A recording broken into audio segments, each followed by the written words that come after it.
think most districts would ignore it. Everybody was attaching it to your teacher taught white privilege. Critical race theory. Critical race theory. North Carolina, a few hours ago, came one step closer to joining the group of states banning the teaching of critical race theory. I'm Adam Gillette with Accuracy in Media, and this is the second part of our hidden camera investigation into public education in North Carolina. Instead of calling it privilege, what did he start to call it? Circumstance. Yeah. When explaining it.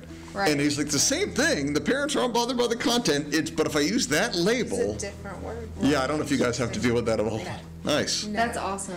And to be very transparent and honest, probably because we do not have as engaged parents. Okay. And that's just a really honest, transparent way to be. Do you think if they passed one of those dumb laws, though, it would change things? Or do you think most districts would just kind of ignore it? Or?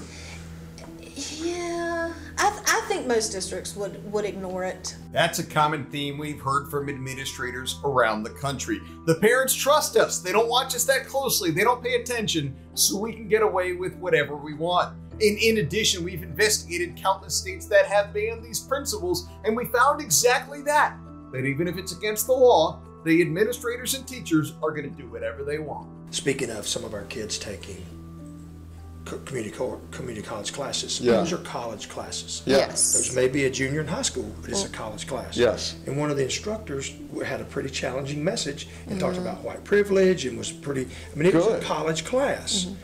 And what most people said was, there's nothing wrong with that. But we had some that said, oh, got to defund this, got to defund that. And everybody was attaching it to your teacher taught white privilege. Right. Well, okay, first of all, no, my teacher didn't. Right. I don't, and our curriculum doesn't use the terminology white privilege. Yeah. We don't avoid those controversial issues. Good. Right. That is an instructor at the community college I have zero authority of. Yes. Right. Zero. What this administrator is telling us is accurate. If your child's in dual enrollment and taking courses at a community college, or even at times if they're taking AP classes, they're going to be reading materials that are based on college courses. And we all know the state of higher education today. It is run by far left ideologues who are devoted to pushing far left principles into the minds of children. If a kid was transgender Yeah.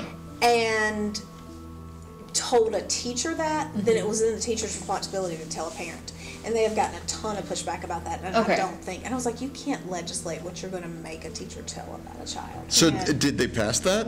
no, Okay. No. But that's been the whole, when they try to tack bills on. Yes. Tack little If they passed it, do you think caveats on- teachers would even?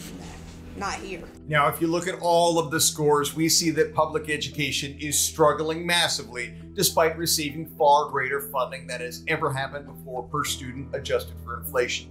So if they're struggling, perhaps they're not well suited to handle nuanced issues like sexuality of students, whether a student is transitioning, and how to handle that with parents. And even if there are laws telling them exactly what they're supposed to do, these teachers are going to ignore it anyway and do whatever they'd like.